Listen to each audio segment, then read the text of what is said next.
Assalamualaikum warahmatullahi wabarakatuh. Innal hamdalillah nahmaduhu wa nasta'inuhu wa nastaghfiruh wa na'udzu billahi min shururi anfusina wa min sayyiati a'malina. May yahdihillahu fala mudhillalah wa may yudlil fala hadiyalah. Ashhadu an la ilaha illallah wahdahu la syarikalah wa ashhadu anna Muhammadan 'abduhu wa rasuluhu alladzi la nabiyya ba'd. Amma ba'd fa inna asdaqal hadithi kalamullahi 'azza wa jalla wa khairal hadi hadi Muhammadin sallallahu alaihi wasallam wa syarrul umuri muhdatsatuha wa kullu muhdatsatin bid'ah wa kullu bid'atin dhalalah wa kullu dhalalatin finnar.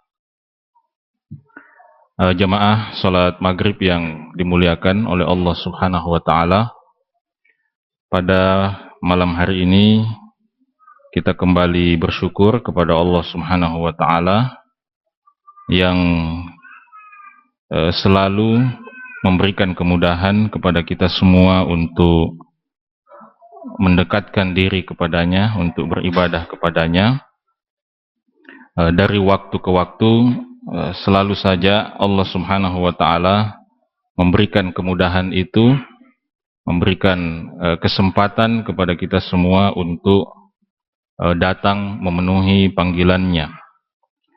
Kita bersyukur juga kepada Allah Subhanahu wa taala dengan harapan bahwa kesempatan-kesempatan melakukan kebaikan seperti ini terus dilimpahkan dalam kehidupan kita di kehidupan dunia ini, sehingga kita semua akhirnya bisa mengakhiri kehidupan dunia ini dengan melakukan kebaikan, dengan melakukan ibadah kepada Allah Subhanahu wa ta'ala. Dan salah satu ibadah terpenting yang harus dilakukan oleh seorang muslim adalah talabul ilm, ya, menuntut ilmu syar'i, mempelajari agama Allah Subhanahu wa ta'ala. Karena itu di dalam Al-Quran Allah Subhanahu wa ta'ala mengatakan, yarfa'illahu alladhina amanu minkum walladhina utul ilma darajat. Allah Subhanahu wa ta'ala akan mengangkat di antara kalian orang-orang yang beriman dan orang-orang yang diberikan ilmu darajat, dengan beberapa derajat, kata Allah Subhanahu wa ta'ala.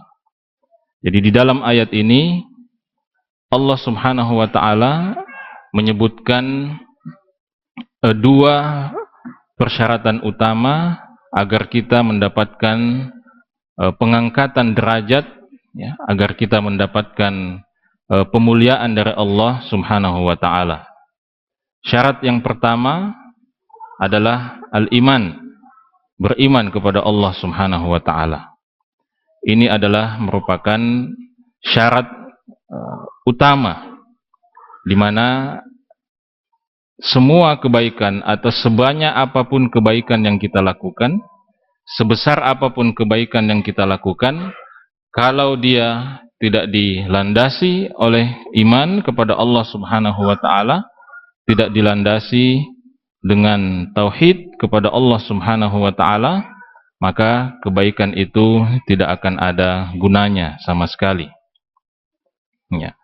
Karena itu meskipun Thomas Alva Edison, ya, bisa dikatakan sangat berjasa kepada dunia, ya, sangat berjasa kepada majelis kita pada malam hari ini, ya, karena katanya dia yang menemukan lampu, ya, dan lampu itu kemudian menerangi majelis kita, menerangi majelis-majelis ilmu yang lain yang ada di seluruh penjuru dunia ini. Tetapi ketika dia tidak mempunyai iman kepada Allah Subhanahu wa ta'ala, maka kebaikan itu atau jasa itu tidak akan ada gunanya di sisi Allah Subhanahu wa ta'ala. Lalu syarat yang kedua yang disebutkan oleh Allah Subhanahu wa ta'ala di dalam ayat ini, untuk mendapatkan ketinggian derajat, kemuliaan di sisi Allah Subhanahu wa ta'ala, syarat yang keduanya adalah ilmu syar'i. Jadi iman dan ilmu. Iman dan ilmu syar'i adalah merupakan dua syarat utama untuk mendapatkan darajat, ya, mendapatkan kemuliaan dan ketinggian derajat di sisi Allah Subhanahu wa taala.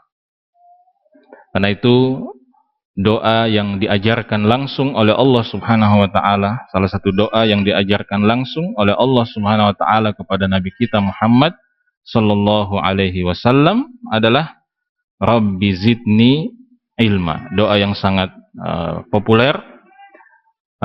Di dalam doa itu Nabi kita sallallahu alaihi wasallam dituntun untuk minta kepada Allah, Rabbi zidni ilma.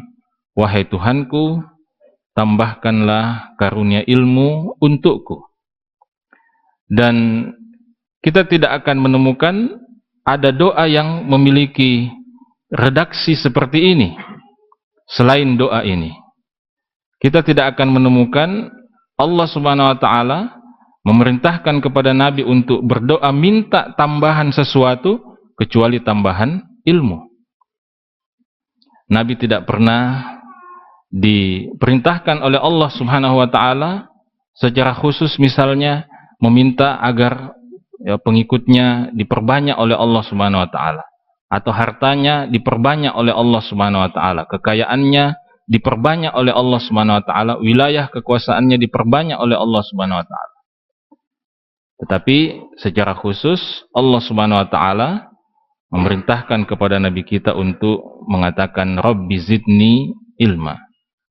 Wahai Tuhanku, tambahkanlah untukku ilmu.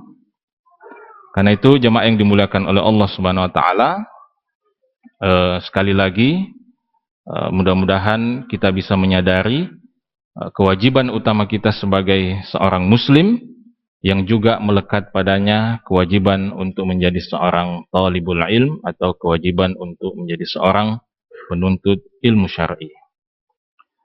Pada malam hari ini insyaallah kita akan kembali melanjutkan pembahasan kitab Ta'limul Muta'allim yang ditulis oleh Al-Imam Az-Zarnuji rahimahullah ta'ala. Kita sudah mulai pada pertemuan yang lalu membahas bagian yang kedua dari buku ini yang membahas tentang pentingnya niat, pentingnya mengikhlaskan niat dalam proses talabul ilm atau dalam proses menuntut ilmu. Kita juga sudah menjelaskan bagaimana niat menempati kedudukan dan posisi yang sangat penting dalam seluruh amal ibadah kita. Dalam seluruh amal soleh yang kita lakukan, niat menempati posisi dan kedudukan yang sangat penting. Karena itu niat ini nanti akan berkaitan dengan salah satu syarat utama diterimanya amal, yaitu tauhid kepada Allah Subhanahu wa taala. Pada pertemuan yang lalu kita telah sampai pada penjelasan Al-Imam Az-Zarnuji rahimahullahu taala yang mengatakan bahwa betapa banyak amalan yang secara lahiriah tampak sebagai amalan dunia, tetapi amalan itu kemudian naik derajatnya, bertambah kemuliaannya, berubah ya, dari amal dunia, dari sekedar menjadi sebuah amal dunia kemudian menjadi amal akhirat. Disebabkan oleh apa? Bihusnin niyah, disebabkan oleh lurusnya, baiknya niat orang yang melakukannya. Sebagaimana sebaliknya kata beliau, wa kam min amalin yutasawwaru bi surati a'malil akhirah, berapa banyak amalan yang secara fisik, secara lahiriah kelihatan sebagai amalan akhirat, tetapi thumma yasiru min a'malid dunya bisu'in niyah, kemudian derajatnya menjadi turun ya, gara-gara apa?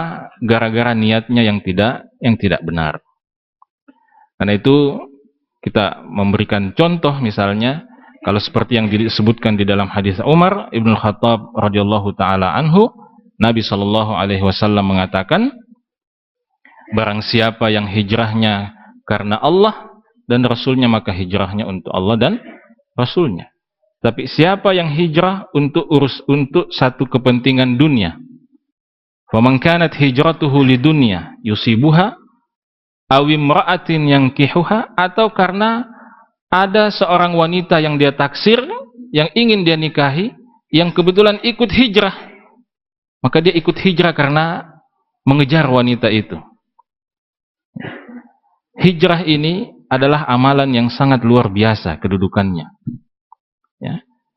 Maka itulah salah satu keistimewaan para sahabat Nabi Shallallahu Alaihi Wasallam ketika mereka ikut hijrah bersama dengan Rasulullah Shallallahu Alaihi Wasallam. Tetapi hijrah, amalan yang luar biasa ini, meninggalkan kekufuran menuju keimanan, amalan yang sangat luar biasa ini bisa berubah derajatnya, bisa turun drastis derajatnya. Karena apa? Karena niat dan orientasi orang yang melakukannya. Begitu juga seperti yang kita gambarkan pada pertemuan yang lalu, kita semua di sini sama-sama berpenampilan orang-orang soleh. Ya, kita semua di sini sama-sama berpenampilan ustadz. Ya, sama-sama berdiri mengerjakan sholat berjamaah. Ya, tetapi boleh jadi ada yang berdiri sholat berjamaah, amalannya mengantar dia sampai ke puncak kemuliaan di sisi Allah Subhanahu wa Ta'ala, sementara yang di sampingnya yang juga sama-sama sholat, justru sholatnya mengantarkan dia pada lapisan terbawah dari kehinaan di hadapan Allah Subhanahu wa Ta'ala. Penyebabnya apa? Penyebabnya hanya tanda petik, ya, hanya tanda petik karena niatnya yang tidak benar. Ada yang datang, ya, ke masjid, ya, sholat berjamaah, hadir majelis ilmu karena memang ingin memperbaiki dirinya, ingin memperbaiki amalnya, ingin memperbaiki kedudukannya di sisi Allah Subhanahu wa Ta'ala. Tetapi ada juga mungkin yang datang ke masjid, hadir majelis ilmu karena itu menjadi salah satu persyaratan calon mertuanya, ya. Calon mertuanya mempersyaratkan itu, ya. Nah, ini tentu tidak sama kedudukannya di hadapan Allah Subhanahu wa Ta'ala, ya. Meskipun kita tidak kemudian mengatakan kalau begitu Anda tidak usah pergi ke masjid, tidak, tetaplah ke masjid. Mudah-mudahan Allah Subhanahu wa Ta'ala meluruskan niat Anda, ya. Nanti akan kita singgung tentang hal itu. Nah, karena itu jemaah yang dimuliakan oleh Allah Subhanahu wa Ta'ala, para ulama menjelaskan, sebagaimana kita ini bersungguh-sungguh berusaha keras memperbaiki penampilan fisik kita di hadapan manusia, kita berusaha tampil dengan penampilan orang soleh, ya. Kita berusaha tampil dengan penampilan yang sebaik-baiknya supaya orang mempunyai citra dan kesan yang baik tentang kita. Ya, sebagaimana kita bersungguh-sungguh untuk melakukan yang seperti ini, maka seharusnya kesungguhan kita untuk memperbaiki yang di dalam hati kita ini, niat kita ini, itu jauh lebih besar. Ya. Jadi jangan sampai perhatian kita kepada penampilan lahiriah ini lebih hebat daripada perhatian kita kepada hati kita, kepada niat kita. Jangan sampai upaya kita untuk memperbaiki busana pakaian kita supaya tampak sebagai orang soleh, jangan sampai itu lebih besar daripada usaha kita untuk meluruskan dan memperbaiki niat kita. Ya. Jihad mujahadah yang terbesar memang harus ada bermula pada memperbaiki dan meluruskan niat itu. Karena itu meluruskan niat itu perjuangan seumur hidup. Ya. Meluruskan niat itu perjuangan seumur hidup. Ya. Bukan perjuangan yang sekali jadi. Ya, hadir majelis taklim, dengarkan ustadz menjelaskan pentingnya ikhlas, dan bahayanya kalau tidak ikhlas. Jangan dipikir setelah hadir majelis taklim itu kemudian serta-merta kita bisa menjadi manusia yang sangat ikhlas, manusia yang lurus niatnya. Tidak. Ya. Ingat, di sana ada musuh yang sangat jelas, yang sangat nyata, yang ingin selalu mengubah orientasi dan mengubah niat kita dalam beribadah dan beramal soleh. Nah, sekarang Al-Imam Az-Zarnuji rahimahullah ta'ala ingin membantu kita, menjelaskan kepada kita bagaimana bentuknya, bagaimana wujudnya itu seorang penuntut ilmu bisa dikatakan telah meluruskan niatnya dalam menuntut ilmu. Beliau mengatakan seperti ini, wa yambaghi ayyanwiyal muta'allimu bi talabil ilmi ridha Allahi wad daral akhirah. Seorang penuntut ilmu seharusnya dan sepatutnya meniatkan dalam perjalanannya atau dalam proses dia menuntut ilmu itu, meniatkan 4 hal. Ya. Yang pertama kata beliau adalah ridha Allahi wad daral akhirah. Bahwa dia belajar, dia menuntut ilmu, dia hadir di majelis ilmu karena ingin mendapatkan keridhaan Allah Subhanahu wa taala dan ingin mendapatkan kebahagiaan atau kesuksesan di kehidupan akhirat. Ya. Dia yakin, dia tahu, ya, dia yakin dengan hadis Nabi sallallahu alaihi wasallam, "Man salaka tariqan yaltamisu fihi ilman, sahhalallahu lahu bihi tariqan ilal jannah." Siapa yang menempuh satu perjalanan di mana dalam perjalanan itu dia yaltamisu ilman, dia mencari ilmu syar'i, maka kata Nabi SAW, salakallahu bihi tariqan ilal jannah, maka Allah akan menempatkan dia, dalam riwayat yang lain sahhalallahu bihi tariqan ilal jannah, Allah akan memudahkan untuknya jalan menuju ke surga Allah Subhanahu wa taala. Jadi seperti yang kita berulang kali sampaikan, kalau ada yang bertanya jalan apa yang paling mudah untuk mengantarkan ke surga, maka tidak ada jalan selain jalan ilmu. Ya. Karena itu sebagian ulama ketika menjelaskan hadis ini mengatakan bahwa keutamaan yang disebutkan oleh Rasulullah Sallallahu Alaihi Wasallam di dalam hadis ini itu akan didapatkan oleh seorang Muslim begitu dia menempuh jalan menuntut ilmu ini. Tidak mesti menunggu dia menjadi ulama besar, tapi begitu dia sudah memutuskan bahwa saya akan menuntut ilmu, maka sejak saat itu dia berhak mendapatkan keutamaan atau fadilah yang disebutkan di dalam hadis ini, bahwa jalannya akan dimudahkan oleh Allah Subhanahu wa taala untuk sampai ke surga. Nah, kita dalam hidup ini apa yang kita cari selain dimudahkan jalan kita untuk menuju surga Allah Subhanahu wa taala? Apa ada tujuan lain dalam hidup ini selain itu? Ya. Apa ada yang kita cari di dunia ini selain dimudahkan jalan kita untuk masuk ke dalam surga Allah Subhanahu wa taala? Ya. Semua yang kita lakukan ini, ibadah kita, pengorbanan kita, ya, tenaga, perasaan dan lain sebagainya yang kita korbankan di jalan Allah Subhanahu wa taala, ini semua tujuannya apa? Tujuannya supaya kita dimudahkan oleh Allah Subhanahu wa taala masuk ke dalam surganya. Ya. Dan Allah sudah berikan janji itu, jaminan itu kepada orang yang menempuh jalan ilmu.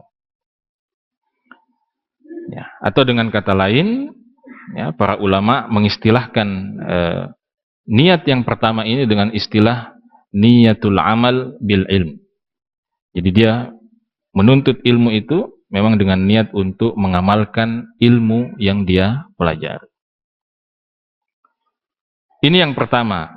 Kemudian yang kedua kata beliau, niat seorang penuntut ilmu itu adalah wa izalatul jahli an nafsihi. Dia belajar dengan niat menghilangkan kebodohan dari dirinya, menghapuskan kebodohan terhadap agama Allah Subhanahu wa taala dalam dirinya. Nah, inilah salah satu problem utama umat Islam. Kalau kita ditanya sekarang ini, apa masalah utamanya umat Islam ini? Mungkin jawaban yang diberikan akan sangat beragam. Ya. Ada yang bilang masalah umat Islam sekarang ini masalah ekonomi. Ya. Umat Islam ini banyak yang miskin. Ya. Umat Islam banyak yang miskin. Jadi itu menjadi masalah. Miskin itu menjadi masalah. Nah, dulu sahabat lebih banyak yang miskin atau yang kaya? Dulu para sahabat Nabi SAW itu lebih banyak yang kaya atau lebih banyak yang miskin? Kenapa kemiskinan tidak jadi masalah pada mereka? Ya. Jadi bukan kemiskinan. Ya. Kemiskinan itu memang masalah yang harus kita upayakan untuk selesaikan, tapi bukan itu masalah utama. Masalah utama umat Islam itu adalah al-jahl, kebodohan dan ketidaktahuan mereka terhadap agama mereka sendiri. Mereka berkeliling dunia mencari sumber kebahagiaan, membaca berbagai buku yang ditulis di timur, di barat untuk mencari kebahagiaan, mencari kesuksesan, dan mereka lupa bahwa sumber kebahagiaan itu ada dalam kitab yang diturunkan oleh Allah kepada mereka, di dalam Al-Quran. Mereka lupa bahwa sumber kebahagiaan, sumber kesuksesan itu ada di dalam pesan-pesan Nabi mereka yang diutus oleh Allah Subhanahu Wa Taala kepada mereka. Jadi ini problem utama umat Islam, al-jahl bidinihim.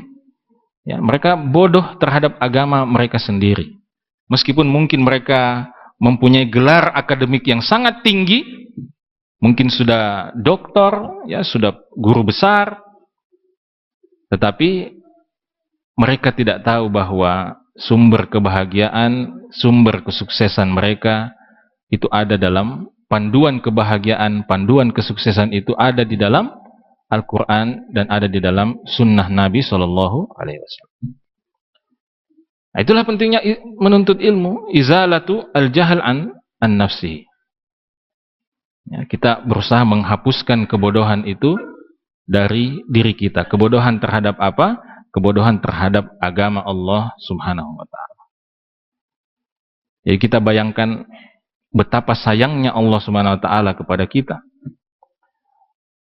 untuk menuntun kita, untuk menunjukkan kepada kita jalan yang benar. Allah Subhanahu wa Ta'ala mengirimkan manusia terbaik, Rasulullah Muhammad sallallahu alaihi wasallam. Dan manusia terbaik ini ya, digambarkan di dalam Al-Quran itu apa? Azizun alaihi ma'anittum. Jadi Rasulullah itu digambarkan di dalam Al-Quran sallallahu alaihi wasallam sebagai manusia yang sangat berat bagi beliau. Apa saja yang membuat kita susah itu menjadi sesuatu yang sangat berat bagi Rasulullah sallallahu alaihi wasallam.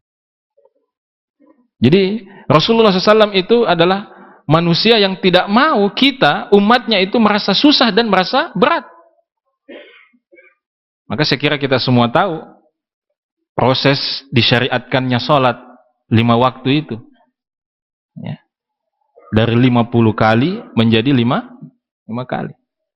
Itu salah satu bukti bagaimana Rasulullah SAW itu menyayangi kita, ya, mencintai kita umatnya, ya. Sehingga beliau artinya kalau bisa diupayakan, ya mungkin bahasanya bisa begitu, seandainya bisa diupayakan, maka beliau akan mengupayakan yang termudah untuk kita, yang teringan untuk kita. Dari 50 kali sampai menjadi 5 kali. Itu diskon besar-besaran itu. Berapa persen itu? 50 jadi 5 itu. Nah, itu saja yang 5 itu luar biasa. Ya. Antum semua yang hadir di sini manusia pilihan. Ya, yang bisa konsisten komitmen sholat 5 kali sehari. Di luar sana, saudara-saudara kita, mudah-mudahan Allah berikan petunjuk kepada mereka, masih banyak yang istilahnya apa? Bolong-bolong sholatnya. Ada yang bolong-bolongnya kecil-kecil, ada yang bolong-bolongnya besar-besar. Ya. Yang bolong-bolongnya besar-besar itu ya, sholat Jumat saja, ya, sholat sekali sepekan itu besar sekali bolongnya. Kalau yang bolongnya kecil-kecil, ya mungkin dia sholat subuh tidak, tapi sholat duhur iya, nanti sholat asar, nanti sholat maghrib lewat. Nah ini yang 5 kali ini saja masih banyak yang tidak memperhatikan. Nah ini salah satu bukti bagaimana bukti cinta Nabi Shallallahu Alaihi Wasallam pada kita. Jadi Nabi utus pada kita, Allah Subhanahu Wa Taala, ya, begitu sayangnya kepada kita mengutus Rasulullah Muhammad Shallallahu Alaihi Wasallam. Kemudian setelah itu Allah juga turunkan Al-Quran untuk menjadi pedoman hidup kita. Ya. Siapa yang paling tahu tentang kita dari Allah Subhanahu Wa Taala yang menciptakan kita? Hanya Allah yang paling tahu apa yang bisa membahagiakan kita, apa yang bisa menyelamatkan kita. Hanya Allah yang tahu. Ya. Kita sendiri tidak tahu apa yang paling bermanfaat untuk kita. Sekarang saya tanya, misalnya ada mahasiswa di sini, misalnya ada yang kuliah di fakultas apa? Ya, katakanlah misalnya ada yang kuliah di fakultas teknik sipil misalnya. Apakah Anda tahu bahwa kuliah di fakultas teknik sipil itulah yang paling bermanfaat untuk Anda? Apakah Anda tahu bahwa kuliah di situ itulah yang membahagiakan Anda? Atau jangan sampai itu justru menjadi sumber malapetaka. Ya. Kita sendiri manusia tidak tahu apa yang bermanfaat atau apa yang terbaik untuk diri kita. Yang paling tahu tentang yang terbaik untuk kita itu adalah yang menciptakan kita, yaitu Allah Subhanahu Wa Taala. Ya. Hanya Allah yang paling tahu. Karena itu jangan pernah meremehkan petunjuk panduan Allah Subhanahu Wa Taala untuk kita. Ya. Kapan kita meremehkan, kapan kita mengabaikan itu, maka itu adalah tanda kesengsaraan. Ya. Tanda kebinasaan. Awal kesengsaraan dan awal kebinasaan kita. Maka ini jemaah yang dimuliakan oleh Allah Subhanahu Wa Taala, ya. Kita kembali bahwa problem utama kita adalah al-jahl bid-din. Ya, problem utama umat Islam itu adalah ketidaktahuan mereka terhadap agama mereka sendiri. Ada banyak penyebabnya, ya, mungkin ada yang tersilaukan dengan peradaban barat, menganggap bahwa semua yang berasal dari barat itulah yang terbaik, itulah yang the best. Ya. Apakah seperti itu? Ya, tentu perlu dikritisi. Ya, ada bisa panjang ceritanya kalau kita mau membahas tentang itu. Ya. Nah ini salah satu problem kekaguman yang berlebihan. Karena itu saya selalu mengangkat teori yang disebutkan oleh Ibnu Khaldun. Ibnu Khaldun ini seorang ulama sejarah, ulama tarikh yang di kalangan akademisi barat itu dianggap sebagai salah satu tokoh penting dalam ilmu sosiologi. Ya, salah satu karya terpentingnya Ibnu Khaldun itu adalah Muqaddimah Ibnu Khaldun, ya, yang sudah diterjemahkan ke berbagai bahasa dunia. Muqaddimah Ibnu Khaldun. Ya, itu memang unik. Ya, sebenarnya Ibnu Khaldun itu menulis muqaddimah, ya namanya muqaddimah. Muqaddimah itu kan artinya pengantar. Sebenarnya itu muqaddimah untuk buku atau kitab sejarah yang dia tulis, ya, kalau tidak salah jumlahnya sekitar 6 jilid. Jadi itu pengantarnya 1 jilid itu. Tapi memang uniknya adalah justru pengantarnya yang lebih terkenal daripada buku aslinya. Nah, Ibnu Khaldun rahimahullahu taala pernah menyampaikan satu teori bahwa memang begitulah tabiat, artinya sunnatullah, bahwa bangsa yang kalah itu akan selalu mengekor kepada bangsa yang menang atau bangsa yang mendominasi, ya. Al-maghlub, ya, itu selalu mengekor kepada al-ghalib, ya, yang menguasai dunia. Nah, sekarang episode umat Islam itu ya mungkin berada di situ. Sebelumnya episodenya adalah Barat yang mengekor kepada umat Islam, ya, di Andalus, ya. Seandainya tidak ada peradaban Islam di Andalus, maka Eropa tidak akan pernah mengenal cahaya. Ya, Eropa akan terus berada dalam kegelapan mungkin sampai hari ini. Tapi dengan jasa peradaban Islam di Andalus yang berdiri selama kurang lebih 8 abad, ya, di Andalus, ya, bangsa Eropa kemudian mengenal, oh ternyata mandi itu pakai sabun. Ya, sebelumnya mereka mandi tidak pakai sabun. Ya, orang-orang Barat, ya, orang-orang Yahudi pada waktu itu merasa hebat, ya, merasa keren kalau anak-anaknya sekolah di sekolah-sekolah kaum muslimin. Kenapa? Karena sekolah-sekolah kaum muslimin itu menggunakan bahasa Arab sebagai bahasa pengantarnya. Dan mereka bangga kalau anak-anak mereka menggunakan bahasa Arab. Karena bahasa ilmu pengetahuan pada waktu itu adalah bahasa Arab. Tapi hari ini, para orang tua lebih rela mengeluarkan ratusan ribu, jutaan, bahkan mungkin jutaan rupiah untuk memasukkan anaknya ke kursus bahasa Inggris. Ya, kalau belajar bahasa Arab maunya gratisan. Ya.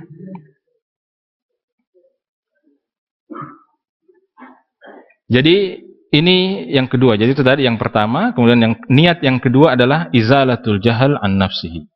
Belajar dengan niat menghapuskan kebodohan dari diri kita. Ya, karena itu peradaban Islam atau agama Islam ini, ya, adalah agama yang dibangun di atas ilmu, ya, dibangun di atas ilmu. Ya.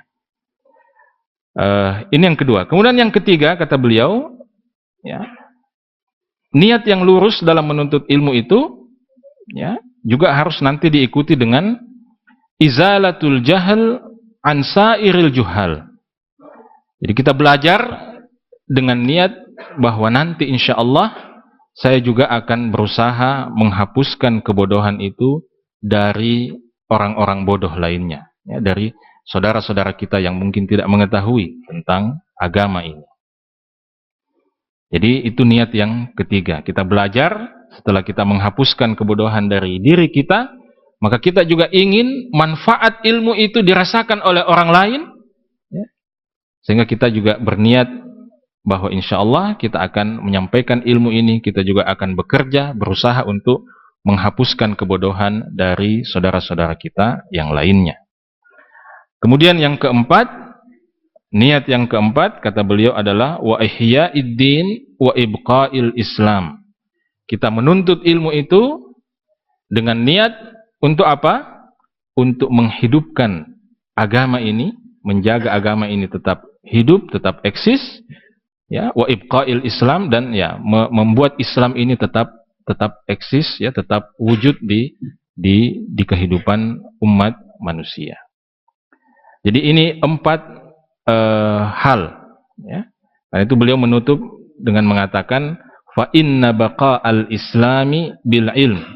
Karena sesungguhnya eksisnya Islam di muka bumi ini itu bil ilm, dengan ilmu.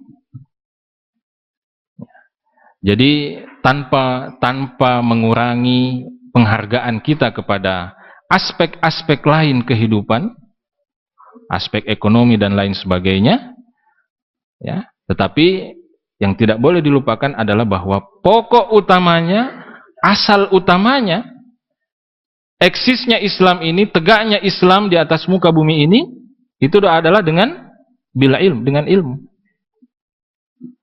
Karena itu ketika para sahabat Nabi Shallallahu Alaihi Wasallam bertebaran di muka bumi, ya, membuka satu persatu wilayah baru, yang pertama kali, salah satu hal yang pertama kali mereka lakukan adalah segera membuka institusi pendidikan. Ya, karena itu masjid pada zaman dahulu itu disebut, atau sampai hari ini juga, ya, masjid itu disebut apa? Al-Masjidul Jami'. Ya. masjid jami'. Ya. Kata jami' itulah yang kemudian berubah ya atau bertransformasi menjadi kata jami'ah. Jami'ah itu kalau kita terjemahkan ke dalam bahasa Indonesia itu menjadi universitas. Ya. Karena itu pada waktu itu pada zaman para pendahulu kita, ketika orang misalnya ingin menjadi ahli ya dalam satu bidang, maka mereka akan pergi ke masjid jami'. Ya, di situ bertebaran majelis-majelis ilmu, tinggal pilih mau belajar apa. Ya. Belajar dari ulama yang paling top di zamannya. Ya. Jadi ini baqaul Islam bil ilm, ya. Eksisnya Islam itu adalah dengan ilmu. Karena itu seharusnya setiap orang yang mengaku dirinya sebagai muslim harus punya perhatian yang sangat besar terhadap ilmu ini. Terutama ilmu syar'i. Ya.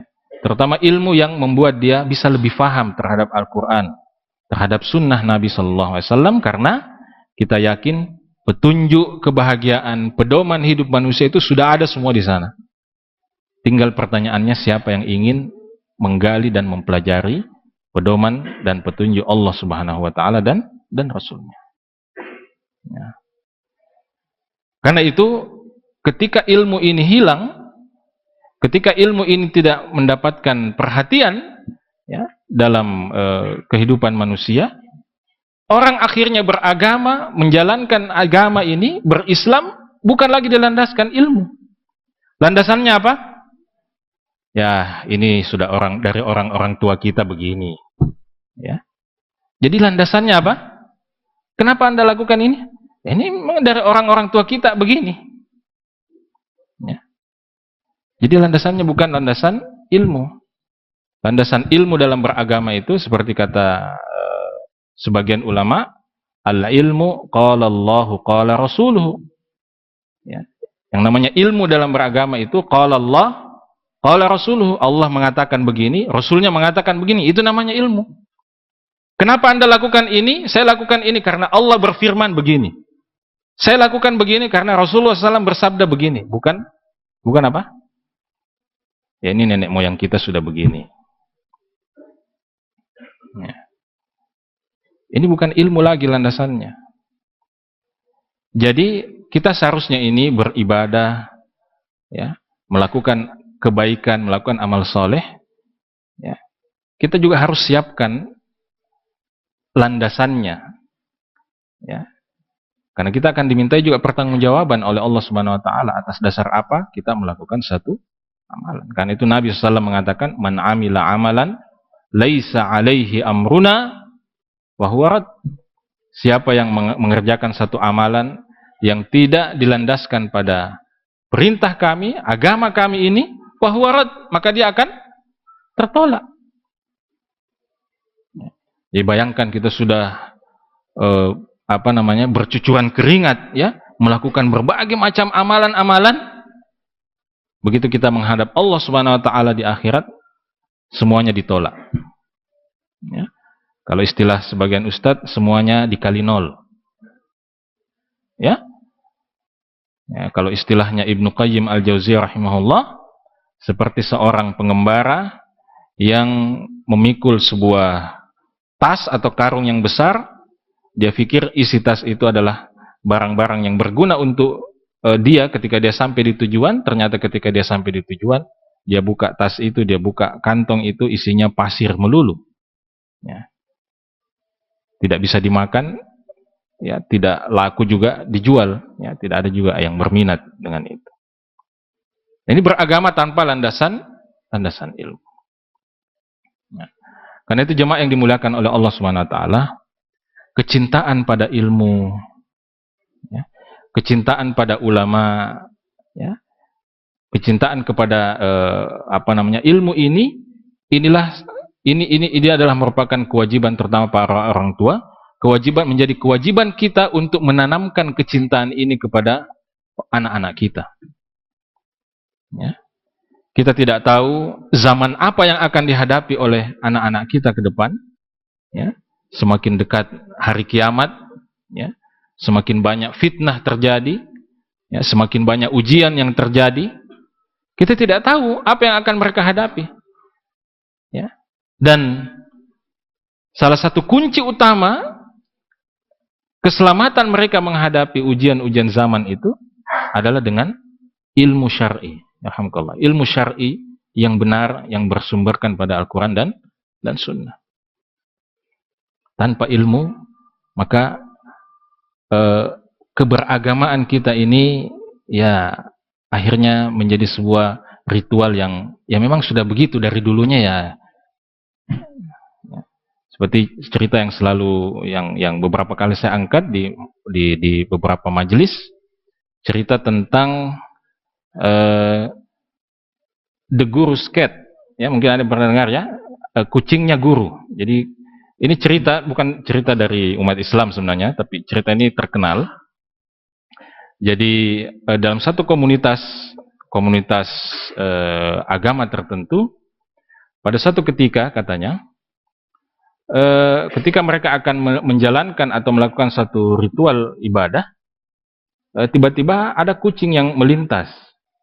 Lalu kemudian guru mereka mengatakan kepada muridnya, tolong ikat itu kucing supaya tidak mengganggu proses ritual ibadah kita. Maka diikatlah kucing itu. Ya. Nah, keesokan harinya, ketika mereka akan mulai melakukan kembali ritual ibadah itu, kucing yang sama melintas lagi. Nah, tanpa disuruh, muridnya menangkap kucing itu dan mengikat kucing itu di tiang. Nah, begitulah seterusnya, sampai akhirnya mengikat kucing itu menjadi sebuah ritual. Ya. Mengikat kucing itu menjadi sebuah ritual. Ya. Jadi setiap mau ibadah, diikat kucingnya. Pokoknya gitu.